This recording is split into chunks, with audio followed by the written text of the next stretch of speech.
Hello दोस्तों, स्वागत है आप सभी का समसामयिक घटना चक्र के ऑनलाइन प्लेटफॉर्म पर। मैं मोहित आप सभी का स्वागत करता हूं अपने इस वीडियो में। और आज अपने इस वीडियो में चर्चा करेंगे 8 नवंबर 2025 के महत्वपूर्ण करंट अफेयर। देखा जाए 8 नवंबर 2025 के इंपॉर्टेंट करंट अफेयर विभिन्न पत्र पत्रिकाओं से लिए गए important newspaper based current affair पे हम लोग चर्चा करेंगे, जो आपकी परीक्षा के दृष्टिकोण से बहुत महत्वपूर्ण है। और ये वीडियो क्लास आपकी UP PCS, BPSC, LT grade परीक्षा, यूपीएसआई, यूपी ट्रिपल तथा अन्य एक दिवसीय परीक्षाओं के लिए बहुत महत्वपूर्ण होती है। यहाँ पर हम चर्चा करें तो जो नवंबर महीने का पैकेज है, नवंबर महीने का करंट अफेयर है, उसको एक मासिक पैकेज के तौर पर हम लोगों ने डिजाइन किया है। और इस मासिक पैकेज में आपको क्या क्या चीजें मिलती हैं, आइए मैं आपको बता देता हूँ। लेकिन उससे पहले मैं थोड़ा सा बैकग्राउंड का कलर चेंज कर लेता हूँ, करता हूँ व्हाइट। ठीक है, यहाँ पर देखा जाए जो नवंबर महीने का मासिक पैकेज है, इस मासिक पैकेज में आपको बहुत सारी चीजें मिलती हैं। क्या क्या चीजें मिलती हैं? सबसे पहले तो प्रतिदिन आपको शाम को 7:30 बजे वीडियो मिल जाता है। ठीक है, वीडियो क्लास मिल जाती है। प्रतिदिन आपको क्लास पीपीटी शेयर की जाती है, यहीं पर देखा जाए। साथ में व्हाट्सएप ग्रुप में पीडीएफ प्रोवाइड किया जाता है डेली, और ये हिंदी और इंग्लिश दोनों भाषाओं में होता है। साथ ही साथ डेली 10 एमसीक्यू का ऐप पर टेस्ट होता है। ठीक है, डेली 10 एमसीक्यू का ऐप पर टेस्ट होता है। ये तो हो गया जो हम आपको दैनिक प्रोवाइड करते हैं। डेली बेसिस पर आपको इतनी चीजें प्रोवाइड की जाती हैं। मासिक तौर पर हम लोग क्या प्रोवाइड करते हैं आपको, देखा जाए तो पूरा कंपाइल पीडीएफ जो होता है, ठीक है, कंपाइल पीडीएफ आपको प्रोवाइड किया जाता है। ये हिंदी प्लस इंग्लिश दोनों भाषाओं में होती है। साथ ही साथ 100 एमसीक्यू का ऑनलाइन टेस्ट आपको प्रोवाइड किया जाता है। ठीक है, साथ ही साथ यहां पर हम चर्चा कर लें UP special plus Bihar special की पीडीएफ आपको प्रोवाइड की जाती है। जो करंट अफेयर की मासिक पीडीएफ होती है वो आपको प्रोवाइड किया जाता है।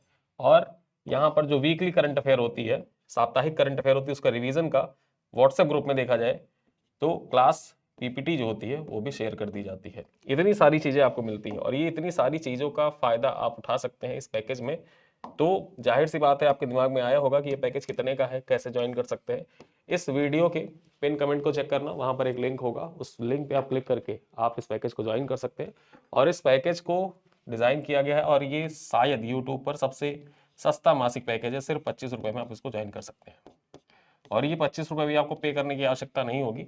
अगर आप घटना चक्र की किताबें जो खरीदते हैं उन पे क्यूआर कोड दिया होता है, उसको स्कैन करेंगे तो उसके बाद आपके वॉलेट में कॉइन ऐड हो जाता है। उस कॉइन को अप्लाई कर देना तो ये मूल्य 18 रुपए 75 पैसे हो जाएंगे, और इतने में ही आप इस पैकेज को ज्वाइन कर सकते हैं। पूरे महीने आप करंट अफेयर का भरपूर फायदा उठा सकते हैं, और पूरे करंट अफेयर की तैयारी एक साथ कर सकते हैं, अपने कॉन्फिडेंस को बूस्ट कर सकते हैं, और करंट अफेयर में अच्छा परफॉर्म कर सकते हैं। ठीक है, तो ये रही मासिक पैकेज की जानकारी। चलिए स्टार्ट करते हैं करंट अफेयर पर।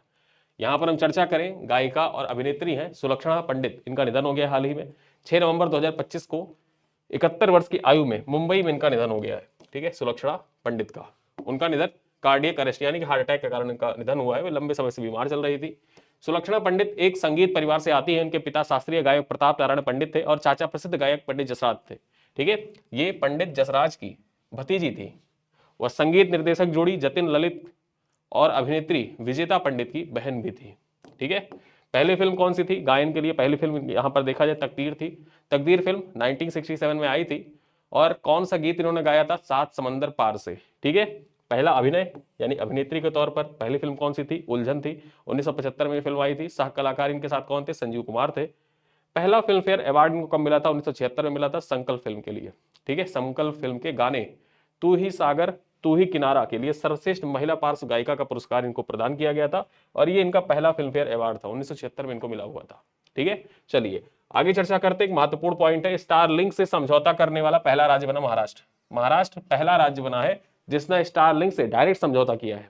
ठीक है, चर्चा कर लेते हैं। महाराष्ट्र उपग्रह आधारित इंटरनेट सेवाओं के लिए स्टारलिंक के साथ साझेदारी करने वाला भारत का पहला राज्य बन गया। एग्जाम में आपसे डायरेक्टली यही पूछेगा कि उपग्रह आधारित इंटरनेट सेवा प्रदान करने के लिए निम्नलिखित में से किस राज्य ने स्टारलिंक के साथ समझौते ज्ञापन पर हस्ताक्षर किया है, या भारत का पहला राज्य कौन सा है जिसने उपग्रह आधारित इंटरनेट सेवा प्रदान करने के लिए स्टारलिंक के साथ समझौते ज्ञापन पर हस्ताक्षर किया है? तो वो राज्य कौन सा है? महाराष्ट्र पहला राज्य है भारत का। महाराष्ट्र सरकार ने Starlink satellite communication private limited के साथ एक आशय पत्र लेटर ऑफ इंटेंट यानी कि LIO पर हस्ताक्षर किया है, जिसका मुख्य उद्देश्य क्या है, राज्य के दूर दराज और आकांक्षी जिले जैसे गढ़चिरौली, नंबूदर, वाशिम और धाराशिव में उपग्रह आधारित इंटरनेट सेवा स्थापित करना। ठीक है, जो पिछड़े क्षेत्र हैं, अब पिछड़े क्षेत्र तो कहा नहीं जाता है, पिछड़े जिले तो कहा नहीं जाता है, उन जिलों को आकांक्षी जिला कहा जाने लगा है।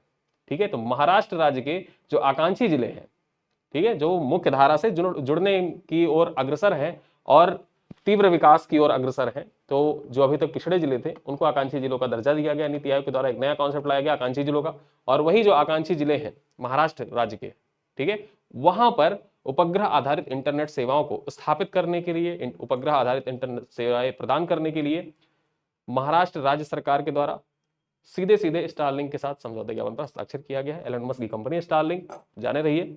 चलिए, इस साझेदारी से ग्रामीण पिछड़े क्षेत्रों में हाई स्पीड इंटरनेट की पहुंच बढ़ेगी। यह राज्य की डिजिटल महाराष्ट्र मिशन का हिस्सा है। ठीक है, राज्य सरकार द्वारा एक मिशन चलाया जा रहा है, डिजिटल महाराष्ट्र मिशन, उसी मिशन का यह हिस्सा है। स्टारलिंक के साथ समझौते ज्ञापन पर जो हस्ताक्षर हुआ है। चलिए, अगली खबर पर हम लोग चर्चा करें, हिंदुजा समूह के बारे में चर्चा कर लेते हैं। यहां पर देखा जाए, हिंदुजा समूह के चेयरमैन गोपीचंद हिंदुजा का निधन हो गया है। ठीक है, गोपीचंद हिंदुजा का निधन हो गया है, इनके बारे में चर्चा कर लेते हैं। बहुत महत्वपूर्ण है, यहाँ पर जो महत्वपूर्ण निधन होते हैं उनसे संबंधित सवाल आपकी परीक्षा में, जो यूपीआरओ का एग्जाम हुआ था, आई थिंक 10 फरवरी या 12 फरवरी को एग्जाम था 2024 में, जो पेपर लीक हो गया था। ठीक है, आरओ का, मैं री एग्जाम की बात नहीं कर रहा हूँ, जो एग्जाम हुआ था फरवरी महीने में 2024 में, उसकी बात कर रहा हूँ। ठीक है, वहां पर देखा जाए तो महत्वपूर्ण जो निधन हुए थे उनसे संबंधित सवाल आपकी परीक्षा में डायरेक्टली पूछा गया था। ठीक है, और उसी उद्देश्य से देखा जाए तो इस सवाल को भी आप याद रख सकते हैं। हिंदुजा समूह के चेयरमैन हैं गोपीचंद हिंदुजा, इनका लंदन यूनाइटेड किंगडम में 85 वर्ष की आयु में निधन हो गया। 1940 में जन्मे, 4 भाइयों में दूसरे थे और 2023 में अपने बड़े भाई श्रीचंद हिंदुजा के निधन के बाद समूह के चेयरमैन बने थे। ठीक है, तो हिंदुजा समूह के चेयरमैन थे कौन, गोपीचंद हिंदुजा, इनका निधन हो गया है 2023 में। ये हिंदुजा ग्रुप जो है उसके चेयरमैन बने थे। चर्चा कर ले, 1959 में तेहरान में पारिवारिक व्यवसाय से अपना करियर शुरू किया था, जिससे समूह आज एक अंतरराष्ट्रीय समूह बन गया है। और संपत्ति बात कर ले हिंदुजा समूह की, तो 2025 में लगभग 35.3 बिलियन पाउंड, 35.3 बिलियन पाउंड इस हिंदुजा समूह का जो वर्थ वैल्यू था, ये था 2025 में। चलिए, अब हम चर्चा करते हैं क्यूएस वर्ल्ड यूनिवर्सिटी रैंकिंग्स 2026 के बारे में। बहुत महत्वपूर्ण रैंकिंग है, इनसे संबंधित सवाल आपके पीवाईक्यू में आए हुए हैं। ठीक है, पीवाईक्यू में यहां से सवाल आए हुए हैं। क्वाकेरेली साइमंड्स, ठीक है, क्वाकेरेली साइमंड्स जो क्यूएस होता है ना, क्यूएस का फुल फॉर्म है क्वाकेरेली साइमंड्स वर्ल्ड यूनिवर्सिटी रैंकिंग 2026। आइए चर्चा करते हैं। क्यूएस वर्ल्ड यूनिवर्सिटी रैंकिंग 2026 जारी की गई है, जिसमें आईआईटी दिल्ली 123वीं रैंक के साथ भारत की शीर्ष संस्था है। परीक्षा में आपसे पूछ सकता है कि क्यूएस वर्ल्ड यूनिवर्सिटी रैंकिंग 2026 में भारत की शीर्ष संस्था कौन सी रही, तो आईआईटी दिल्ली रही। ये पॉइंट आपको याद रखना है, आईआईटी दिल्ली रही। इसकी रैंक कितनी थी, 123वीं रैंक आईआईटी दिल्ली की थी। ठीक है, टॉप 100 में कोई भी भारतीय यूनिवर्सिटी या संस्था नहीं है। यहां पर हम चर्चा कर लें, यह रैंकिंग लंदन स्थित क्वाकेरेली साइमंड्स के द्वारा जारी की जाती है और इसमें शोध, शैक्षणिक प्रतिष्ठा, फैकल्टी छात्र अनुपात, स्नातक रोजगार, अंतरराष्ट्रीय विविधता जैसे मानदंडों को शामिल किया जाता है और उन्हीं मानदंडों पर इस रैंकिंग को तैयार किया जाता है। यहां पर हम चर्चा करते हैं वैश्विक स्तर पर देखा जाए तो लगातार 14वें वर्ष जो एमआईटी है, मैसाचुसेट्स इंस्टीट्यूट टेक्नोलॉजी, ठीक है, एमआईटी जो है अमेरिका का, यह शीर्ष स्थान पर रहा है, जबकि इंपीरियल कॉलेज लंदन का तथा स्टैनफोर्ड यूनिवर्सिटी दूसरे और तीसरे स्थान पर रहे हैं।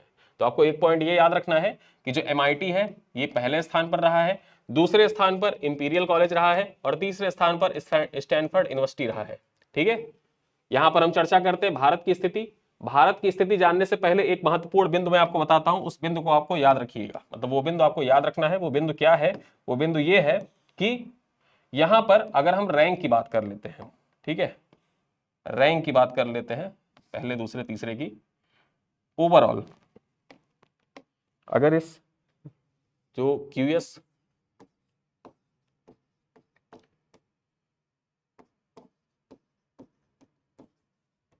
ठीक है, क्यूएस वर्ल्ड रैंकिंग है, इसके अनुसार पहले स्थान पर कौन सा देश है, मतलब किस देश की सबसे ज्यादा संस्थाएं हैं जो पहले, मतलब सबसे ज्यादा संस्थाओं के साथ कौन सा देश पहले नंबर पर है, तो यूएसए है। ठीक है, दूसरे नंबर पर हम बात कर लें कौन है, तो यूके है। तीसरे पे बात कर लें चीन है, और चौथे पर बात कर ले तो भारत है। हमारा प्यारा भारत देखा जाए तो यहाँ पर चौथे स्थान पर है वैश्विक स्थान, मतलब वैश्विक रैंकिंग में देखा जाए, ठीक है।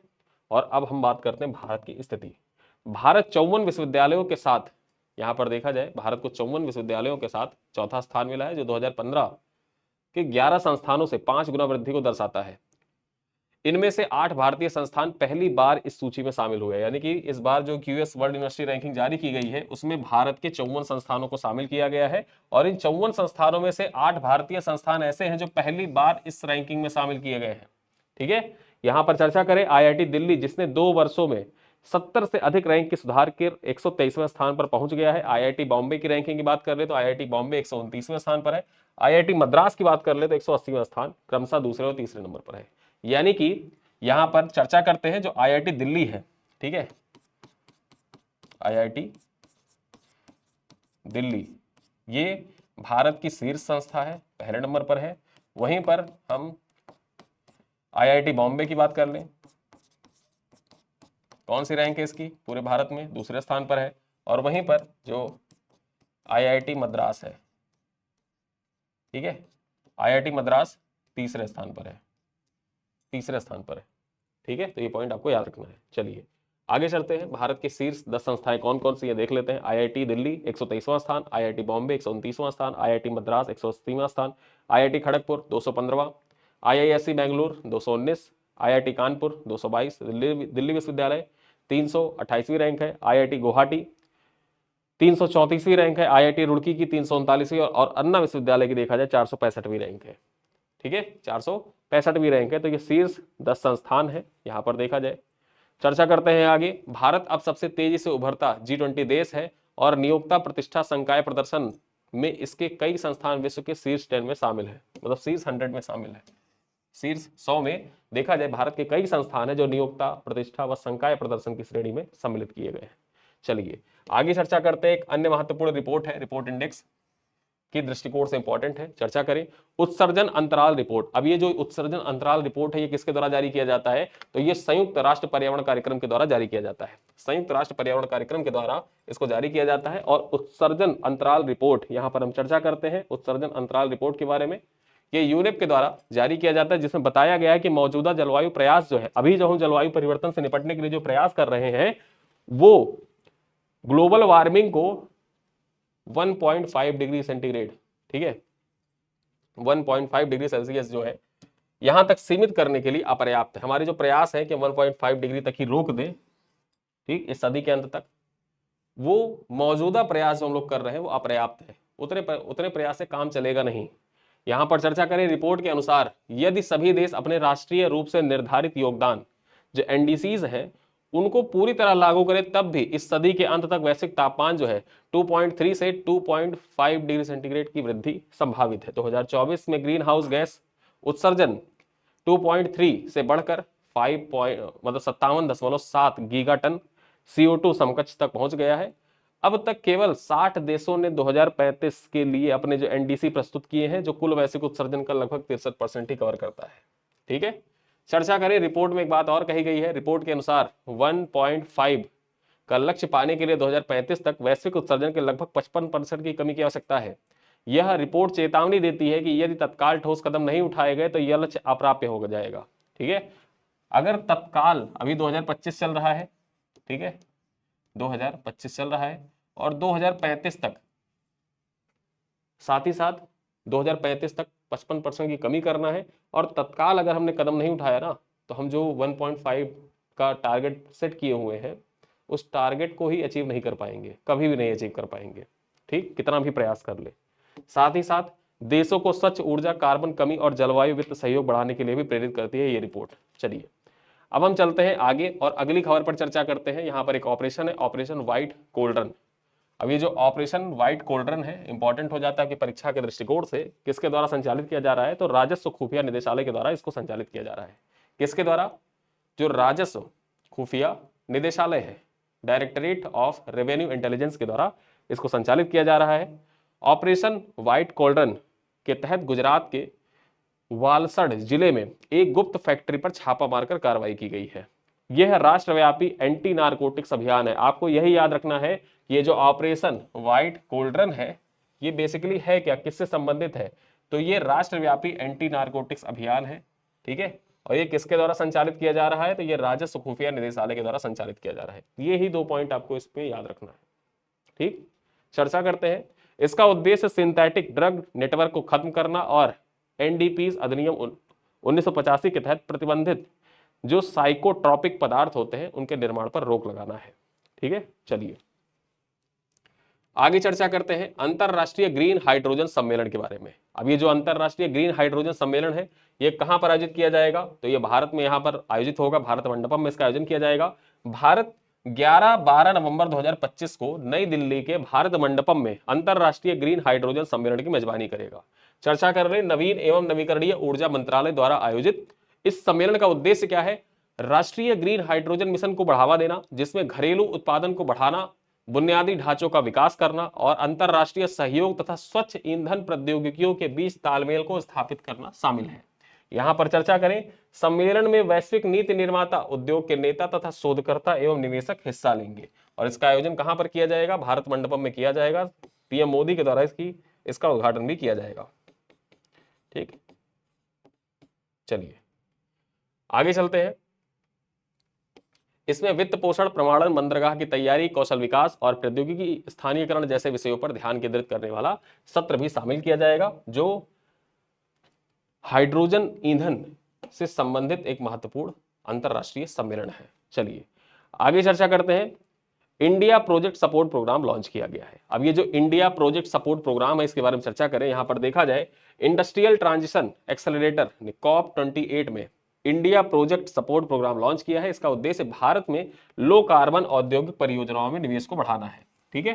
परीक्षा के लिए इंपॉर्टेंट हो जाता है, एग्जाम में आपसे डायरेक्टली पूछेगा कि भारत में लो कार्बन औद्योगिक परियोजनाओं में निवेश बढ़ाने के उद्देश्य से COP28 के दौरान कौन सा प्रोग्राम लॉन्च किया गया है, India project support programme launch किया गया है, ठीक है। एग्जाम में आपसे सीधे सीधे पूछेगा, सीधे सीधे एग्जाम में आपसे पूछ लेगा, ठीक। यहां पर हम चर्चा करते हैं। ये पहल 150 अरब डॉलर निवेश और 2 लाख से अधिक नौकरियां सृजित करने का लक्ष्य रखती हैं, ठीक है। चलिए आगे चलते हैं।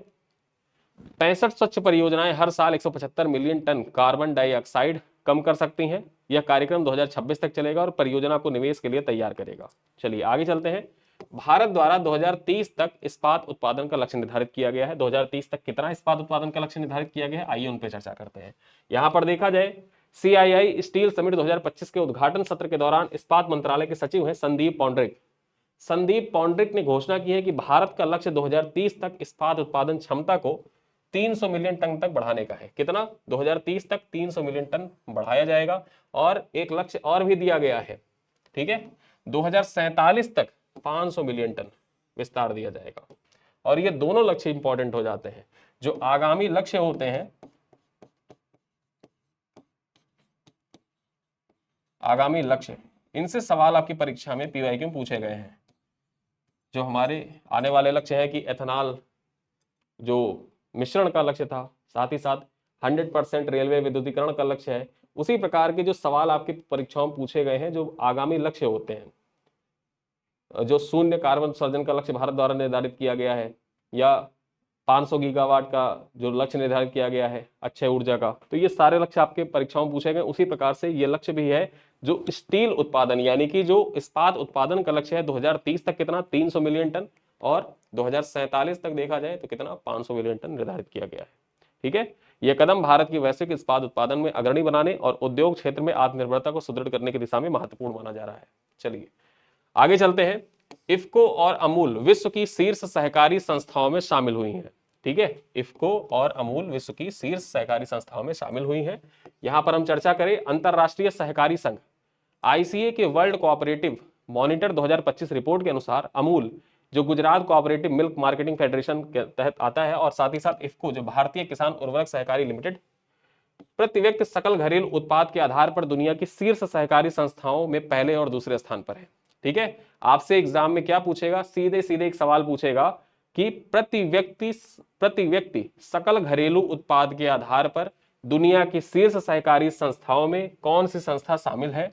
तो यहां पर जो अमूल है, ठीक है, अमूल वो पहले स्थान पर है और इफ्को का कौन सा स्थान है, इफ्को का दूसरा स्थान है। यही पॉइंट आपको याद रखना है, अमूल का पहला स्थान है, फर्स्ट है, और इफ्को सेकंड पर है, ठीक है।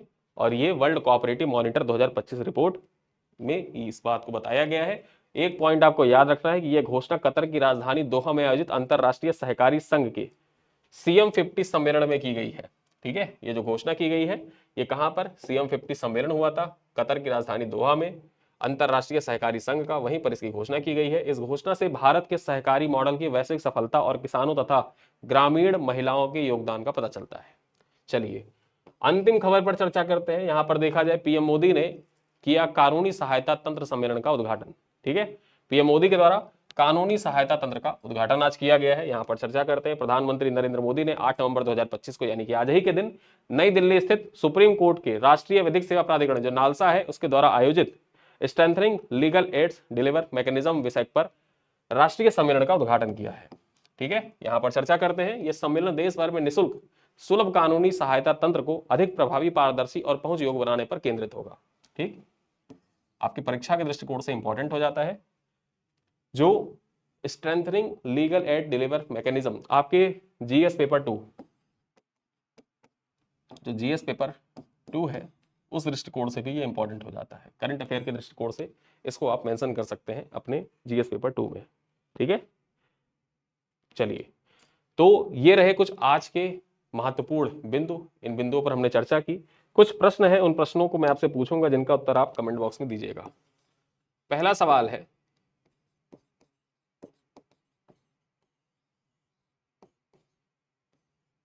ठीक है, पहला सवाल है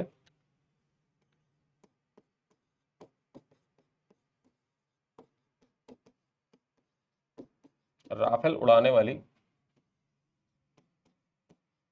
भारत की पहली महिला राष्ट्रपति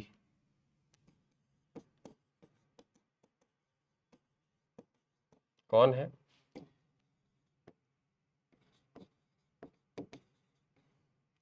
दूसरा सवाल है, यह है आपका जीएस से, ठीक है।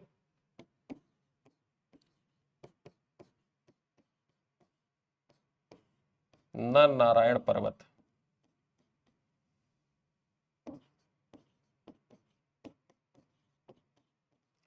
किस राज्य में अवस्थित है? किस राज्य में अवस्थित है?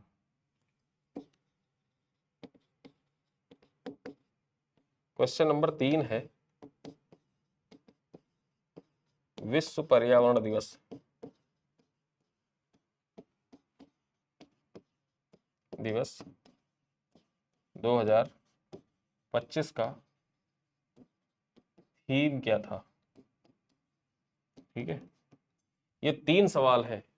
इन 3 सवालों का उत्तर आप दीजिएगा कमेंट बॉक्स में कि राफेल उड़ाने वाली भारत की पहली महिला राष्ट्रपति कौन है। ये तो आसान सा क्वेश्चन है। नर नारायण पर्वत किस राज्य में अवस्थित है और विश्व पर्यावरण दिवस 2025 का थीम क्या था? इन तीनों सवालों का उत्तर आप कमेंट बॉक्स में दीजिएगा। वीडियो बहुत लंबा नहीं है, इस वीडियो को आप एंजॉय करिए। कल रविवार को 9 नवंबर 2025 के करंट अफेयर भी आ जाएंगे, साथ ही साथ एक पूरे सप्ताह भर का रिवीजन वीडियो भी आ जाएगा जिससे आप पूरे सप्ताह का रिवीजन कर लेंगे आसानी से, ठीक है। इन्हीं सब बातों के साथ इस वीडियो को करते हैं पर समाप्त। मिलते हैं अगली क्लास में, तब तक के लिए धन्यवाद।